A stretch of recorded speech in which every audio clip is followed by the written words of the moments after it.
Hello, everyone, and welcome to McGill Cares webcast series supporting family and informal caregivers. I'm Claire Webster, a former caregiver, certified dementia care consultant, and founder of McGill University's Dementia Education Program. I work with a dynamic team of leading healthcare professionals to oversee the program, who include Dr. José Moret from the Division of Geriatric Medicine and Dr. Serge Gauthier, Professor Emeritus, formerly of the McGill University Research Center for Studies in Aging. McGill Cares is supported by the Amelia Saputo Community Outreach for Dementia Care. The McGill Dementia Education Program offers a comprehensive range of free resources to educate and support persons living with dementia, family and informal caregivers, healthcare professionals, medical students, and the public at large. One of our most important resources is our Dementia Companion Guide, which is now available in 15 different languages. It is free to download off of our website, and printed copies are available on Amazon at a cost of $20, and all proceeds go to support our program. We have also recently launched a free online education program with 10 modules that is available in English and French, and it includes expert advice, shared experience from participants, and solutions to the challenges of being a care partner in the context of dementia. So today I am very excited about our webcast. We are going to be introducing you to two amazing women, one of which is the founder of Lorenzo's House, which is a beacon of light for young onset patients and their families.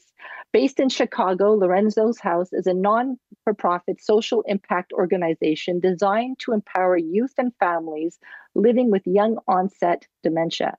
Lorenzo's House aims to shift the narrative and cure isolation, build community, and drive forward dementia justice. Diana Coase is the founding executive director of Lorenzo's House, which she founded after her husband was diagnosed with young onset Alzheimer's disease. She experienced firsthand the massive gap in the memory care space for young patients and decided to make meaning from the isolating diagnosis in her family by creating a place that builds community, delivers on innovation, and brings light.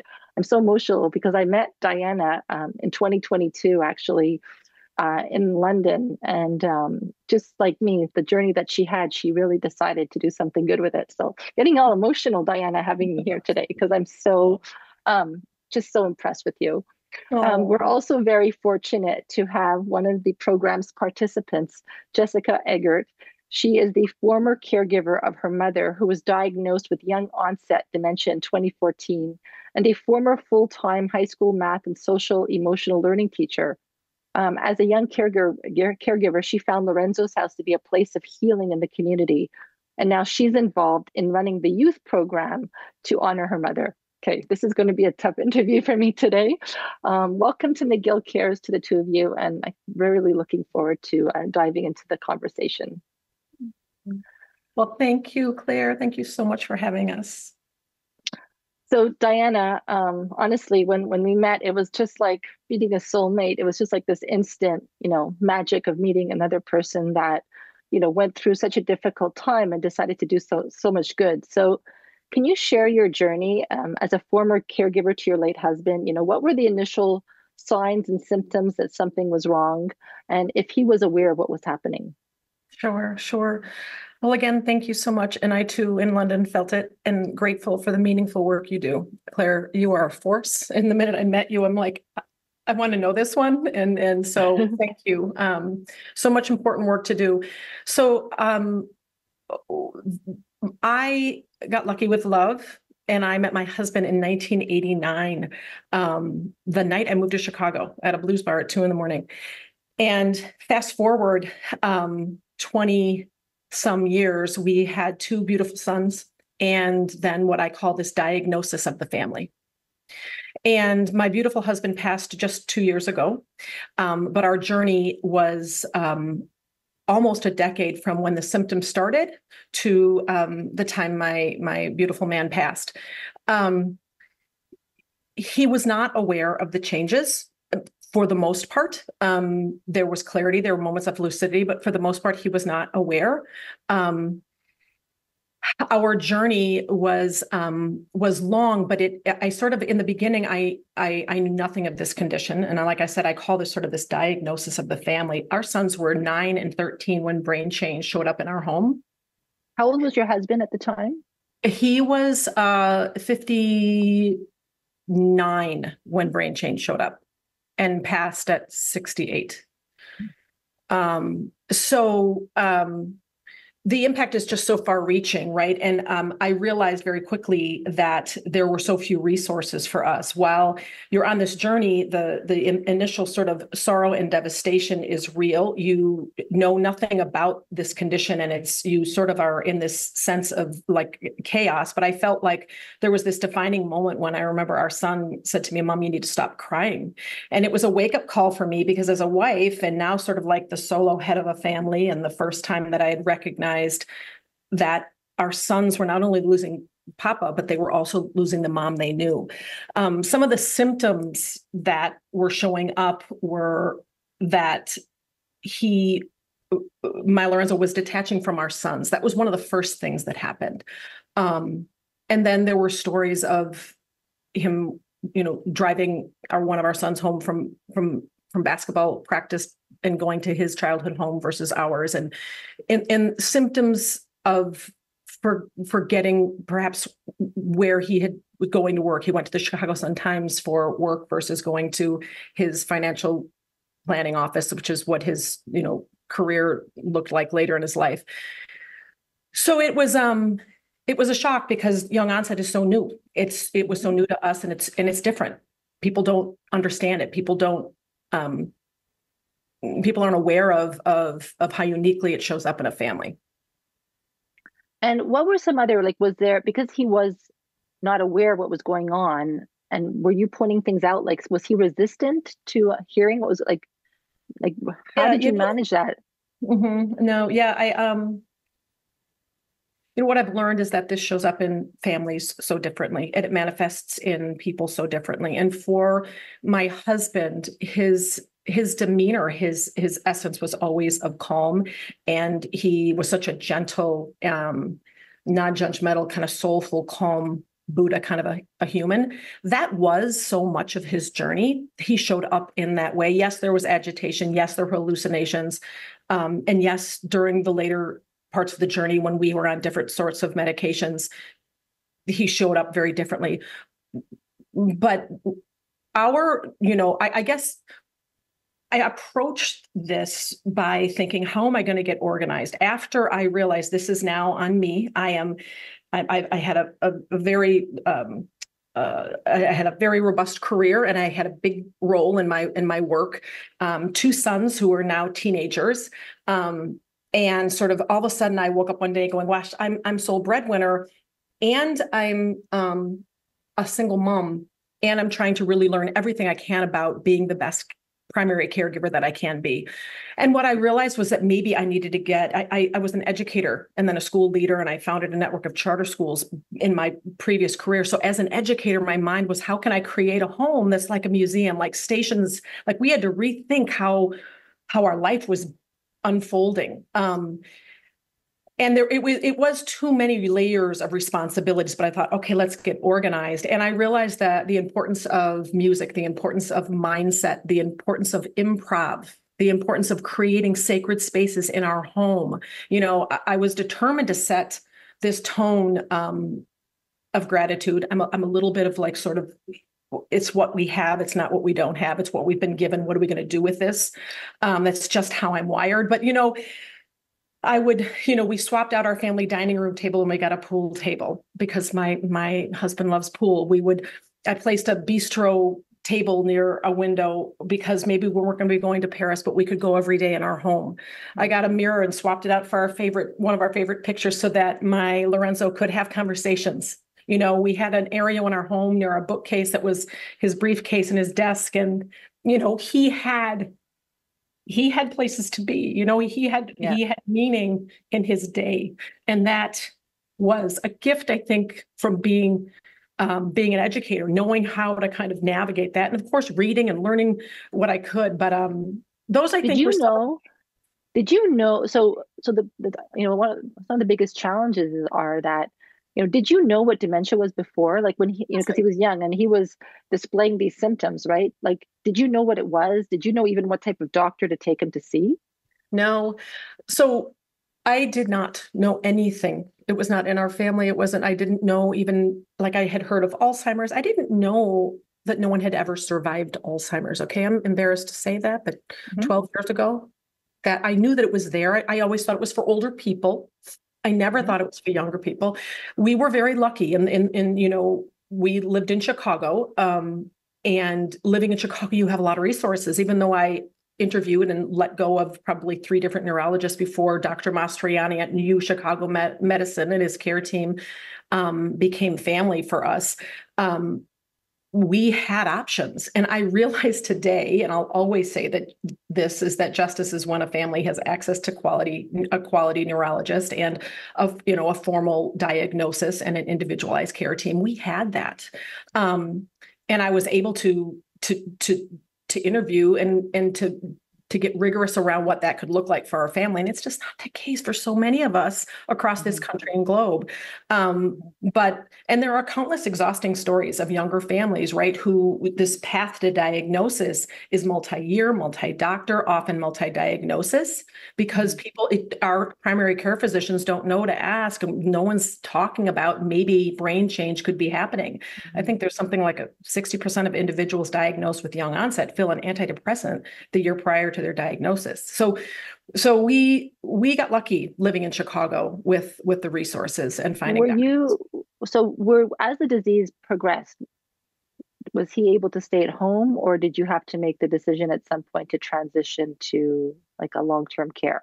We were able to keep Lorenzo at home, and I I was working, and my work was quite a drive away in the earlier years, and then I was able to shift some things and work from home, and actually that's when I started Lorenzo's house even.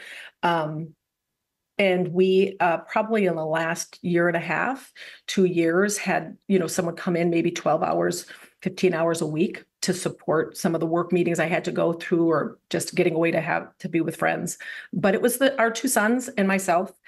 Um, yeah, and you have to, I know you have to. That's never a way to start. For me, for us, it was about getting as organized as we could.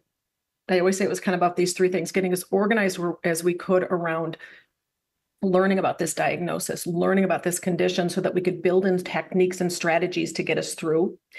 It was about building out a village, and that village could look very different than you think it might look. And it doesn't have to be a lot of folks, as many as you can who trust and love you. Some of us, our villages are small. Our village wasn't very big. Um, my family and his family did not live near us. Um, but friends were around, and I was able to figure out who would feel comfortable in this new space with Lorenzo. Um, and then I just think about the last piece is just this idea of grace, just you're a new person and you're just trying to figure out this absolutely complex, complicated condition that is showing up in so many new ways at all times, and especially as a younger mom, right? Mhm. And I was 48 when these symptoms showed up for me. So my husband and I are 12 years apart, but I, um, you just kind of, your family life, your dreams are sort of set on fire, because when it hits a family at this time, you're just not ready for the layers of it all. So Jessica, I'm going to bring you in here actually now. So you were a young caregiver to your mother. How about, can you begin by telling us your story as well? Sure. Thanks, Armia. So, my mom, Kathy, she was a teacher, in Chicago Public Schools. She was a chemistry teacher, and we started noticing things that, just were out of character for her. So, for example, she forgot to get a dress steamed for my wedding, and that's something my mom would have never forgotten. And she didn't seem to know how to fix the issue either. That was the piece that was unusual. Um, repeating things. I found out later she always made Thanksgiving dinner, and one year she completely forgot how to do it, how to get the dinner together. She was forgetting how to enter her grades, just things that weren't just memory lapses as you get older. And so 2014, we received the diagnosis, but probably this was 3, 4, 5 years ahead of that diagnosis. She was 59 when she got diagnosed, and I was 30. So that year was actually my first year as assistant principal at a school in Chicago, which is where I met Diana. So she was diagnosed in 2014. She stopped working. My dad moved to part-time, and he really became her care partner. And eventually he retired so that he could care for her full-time. Me and my sister lived kind of close. They lived outside the city. We lived in the city. And so a lot of our role at first was just kind of giving my dad his own space. So we would come up, spend time with her. And it slowly progressed to, he really needed a lot more support. She needed a lot more support. So during the early days of the pandemic, I pretty much came up almost every weekend to spend the weekend with them. And, she started to forget my dad and be fearful of him sometimes. And so a lot of the time too, it was my role to kind of come up and de-escalate, calm her down. My face always remained familiar to her, even if she wasn't quite sure, who I was. So I could really calm her down and try to, just make her feel safe and comfortable. And so she passed in 2021, which is actually the year Lorenzo's house started. And it just felt like we were linked in so many different ways throughout this journey. Diana was the only other person I knew in my life that was impacted by early onset dementia. So as women, I know in my case, I was a caregiver for 10 years for my mom. She was diagnosed at 74, but in retrospect, symptoms really began at the age of 68. And like the two of you, I knew nothing about this disease. Like if you would have said to me, 20 some odd years ago, you'd be a dementia care consultant one day doing this work, I'd be like, what? Like, knew nothing. But we work so hard to keep on this mask, like I always say, once upon a time, I thought I wore a cape, right? And I was trying so hard to have all the balls in the air and until I didn't, right? And inevitably I suffered a very, very, very significant burnout. For both of you, how did your caregiving experience impact the two of you? So I think, the year she was diagnosed, I just started the role of assistant principal, which is a very demanding role in a high school. And so very similar to what you said, like a lot of times it felt in conflict. Where was I spending my time? Where was I spending my energy? And it felt like I was often in the wrong place. I'd be at school and get a phone call that I was needed. I'd be home and something would happen at school. So really just trying to figure out how to balance those things. And I made it through, but I don't think I made it through well upon reflection. I think there's a lot of things I probably could have put in place if I'd had space like Lorenzo's house, if I had community kind of helping me process that. But really I was just trying to balance all those responsibilities, to support my dad, to make sure he wasn't losing, his life, to support my mom, to support my siblings, and then to support 1,000 kids at our school. Mm-hmm. Diana, how about you? It's such a great question. It's an emotional question, I was just noticing, usually every day we're talking about where we're going with Lorenzo's house. So to sit back, thank you for the safe space. And it's also emotional. The question's so big. How did it change me? How did it impact me? I'm just really think I'm starting to ask myself that question, because it both strengthened my spirit and who I am as a human. And it's also, you know, there's the pain is also, I think, shaped me in ways that have changed me, and maybe I've gone inward maybe more. I think maybe I don't feel as healthy as I used to feel, physically as healthy. I don't feel I'm as good a friend as I used to be, or as good a daughter as I used to be, as good a mom as I thought I was, yeah, it's, and I think that what I have done when I look in at myself is that I have turned my grief into a place to build. I think A mission. Yeah. So I'm mission. building, my grief is building, but it's a really important question. And it's one of the things we talk about at Lorenzo's house is, what does it look like to heal up on the journey, after the journey? The journey is a part of us, and we can get there in a bit, but thank you for that. What was the ripple effect on your kids, like your sons? Because I when I work with caregivers, I mean, I say often in my talks, like, as I was watching my mother unravel, my children are watching me unravel. And we all had these coping mechanisms. Mine, I mean, I'm emotional today. I was in a place of anger to manage the anger. There was a lot of drinking. There was a lot of screaming. There was a lot of yelling. It has an impact on the kids. We survived as a family, but it was a really messy time. Yeah. What was the impact on all the kids? All the above, our boys are so cool. They're just such little warriors, big. They're now 6'3" and 6'4", but they're just, it's kind of like only I saw what we all had, and we all saw it. So we're I think it's bonded us, and it's also challenged our relationships. I think similar to me is that they're a bit wise beyond their years, and they're also, finding their way in how parts of their childhood are just kind of taken and stolen, and the idea of grief was so confusing. We're still trying to figure out how, when I watched our sons, and particularly one of them, kind of grieve in a way that was acting different than he did, maybe not getting the homework done and getting more involved in sort of not the regular sort of routines that he was keeping.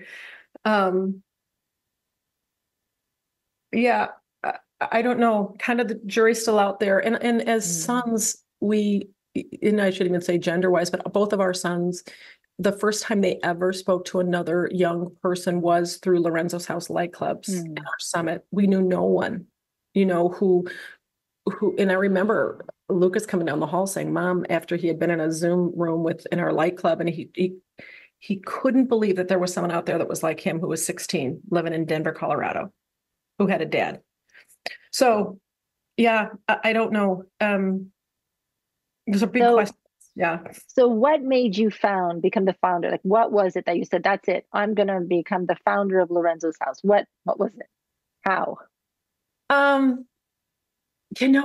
think it was just that I felt so I found that there were so few resources for a family with my profile, younger, with kids with dementia. And then I thought, who is sleeping at the wheel in this industry, that they don't have a place for us?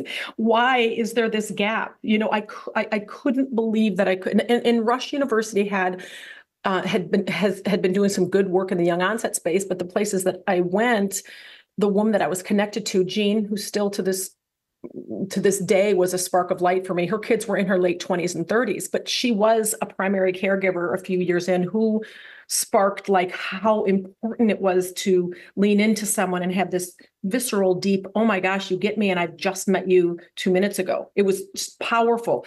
So that stayed with me. And aside from Jean, I really didn't know anybody else. And so I thought, well, maybe I'm to take, my previous career, which was I was an entrepreneurial engineer, an educational entrepreneur, and maybe take those skills and that experience and my lived experience and build a place that doesn't exist yet.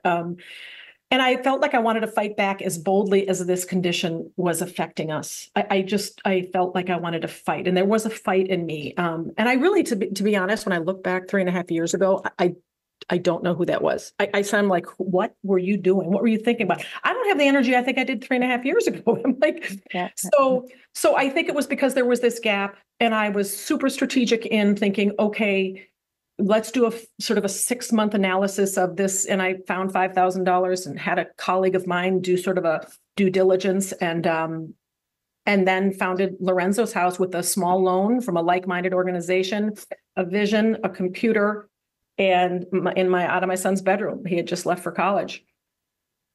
And a lot of your programs are virtual, right? So it doesn't mean that you have to live in Chicago to access it, right? Right. And I want to clarify that we're really not, even though I live in Chicago, I'm actually living in Madison this year because our kids are going to school down the street. But we raised our kids in Chicago for 35 years. We have a location, we have a address there, but we're virtual. We have one in-person program in Chicago, music and movement class. But aside from that, we are 99% virtual. Okay, so Jessica, what made you leave your teaching job, right? And now to become in charge of youth programming, and then tell us about all the amazing programs that Lorenzo's House offers. Yeah, absolutely. So, kind of like I said, after my mom passed, I stayed in my role as assistant principal for one more year, but kind of what you were talking about, I wasn't well. And I just was really feeling like I wasn't giving my best to my students. And so I needed to just reevaluate what I was doing and what my mission was. So I am still in the education space. I still work with educators. I'm supporting educators in a different role in Chicago. But in 2023, Diane and I stayed in contact. You know, she would somehow always have a sixth sense and send me a well-timed message, or, you know, just check in on me. And I knew about Lorenzo's House because she had shared it as she was leaving the school that she founded and I worked at. You know, she let me know she was doing it. I thought it was incredible that she was doing something about this disease and supporting families, because I knew how much it was needed. But I didn't know if I was ready to get involved. You know, I was grieving, and so I kind of watched from afar for a few years. And then end of 2023, Diana and I connected, and she actually connected me with someone at Lorenzo's House, Patty LaFleur, who is amazing. And she did what's called a lighthouse call with me. And so what that is really every family person who reaches out to Lorenzo's House has a lighthouse call. And Patty shared her story with me and, you know, asked me to share my story. And it was the first time I think I ever really told my story.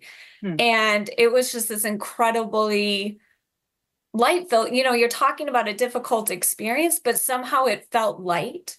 And Patty understanding everything. She was an educator too. Previously, she had cared for her mom. And so it was this instant connection. And so that is really, after that call, I was like, I'm ready to get involved. You know, yes.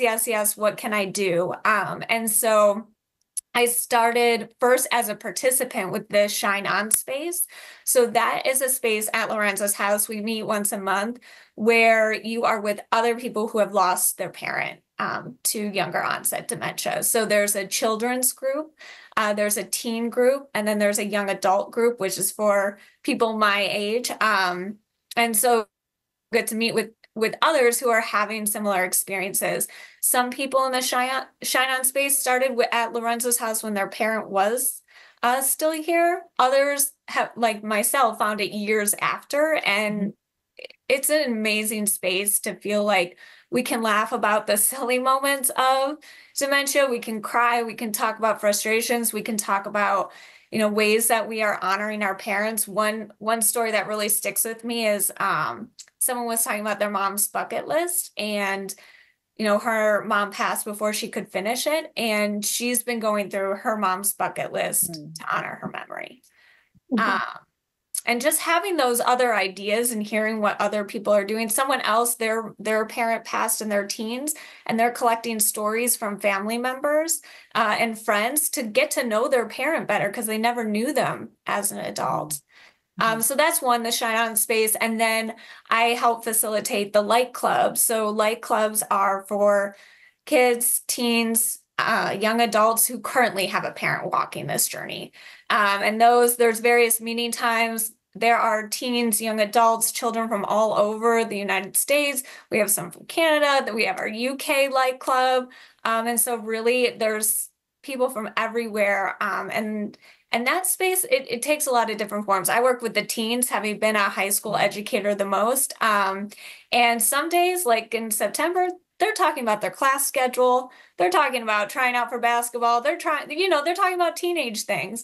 And then other days, as someone brought up what it felt like to be missing out on experiences because they're worried about their parents and they have responsibilities at home. We talked about, how do you connect to your parent? That's something the teens really worry about is, I don't know how to talk to my parent anymore. We can't do the same things we used to do. So what do we do now? And so they share brilliant ideas about listening to music, going outside. Once a teen, he has gotten into photography. And so he takes pictures every day and shows them to his dad because his dad can't go out and see those things anymore. So yeah, it's just incredible what the young people create, and they really drive what we talk about. Like we ask them, what do you want to talk about today? Or what do you want to talk about next month? And to see them be able to just be known by others who really get it, it has such an impact on them. So Diana, looking at now, just like from a global level, okay, what do you think are the biggest gaps that currently exist in supporting caregivers of all persons living with dementia, okay, regardless of age? What do you find are the gaps?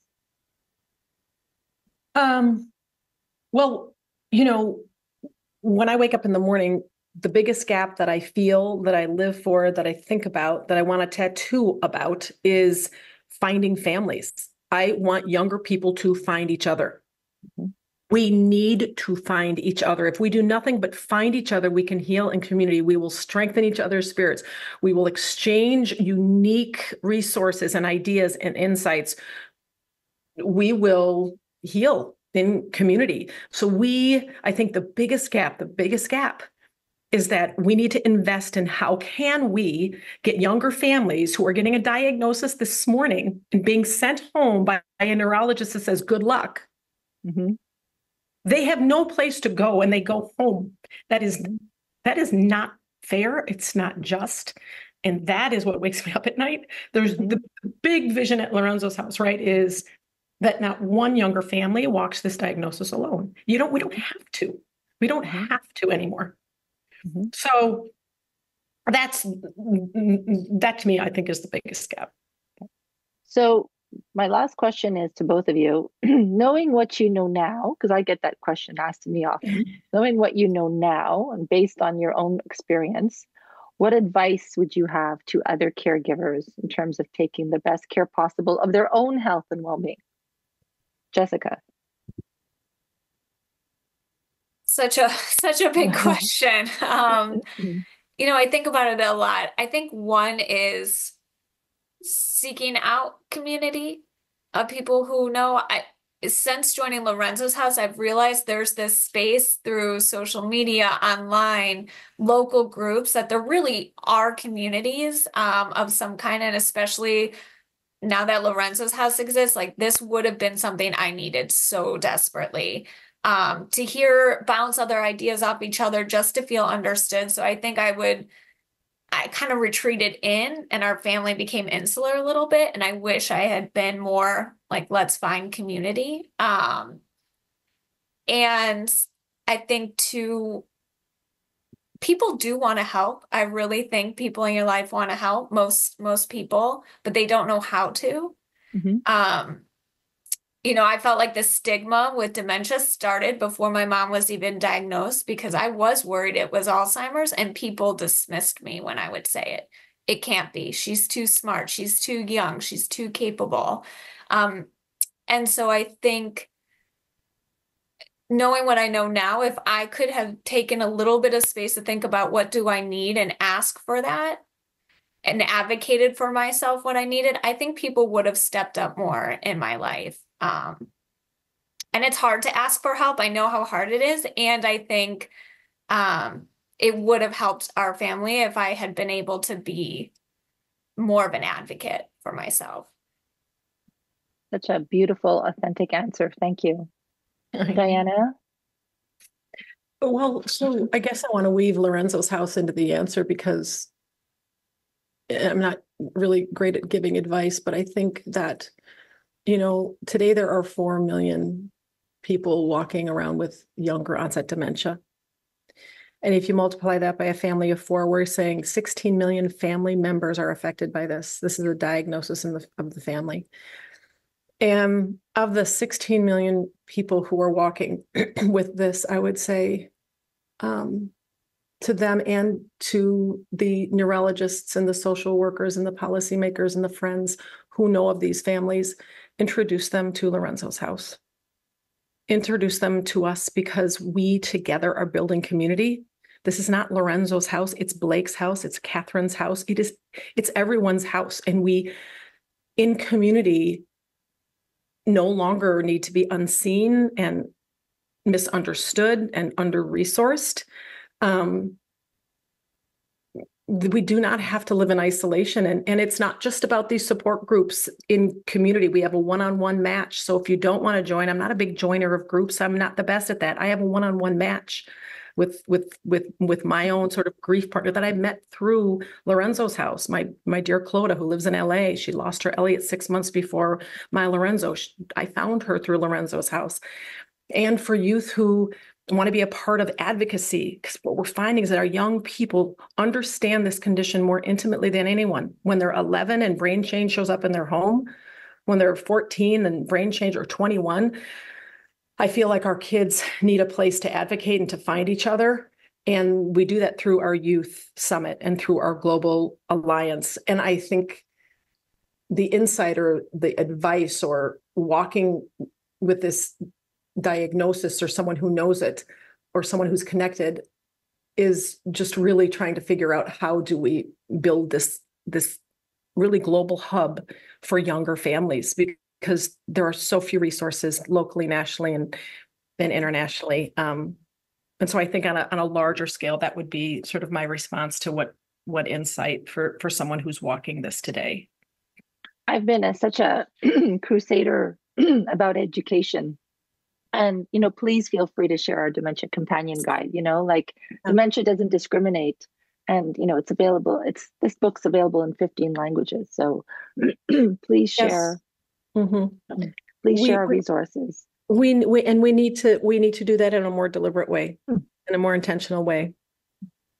Thank you so much to the two of you for being with me today, just for sharing and being so vulnerable and authentic. And honestly, congratulations, Diana, for founding this amazing organization. We'll be sharing the link to Lorenzo's house on our trusted resources section on our website.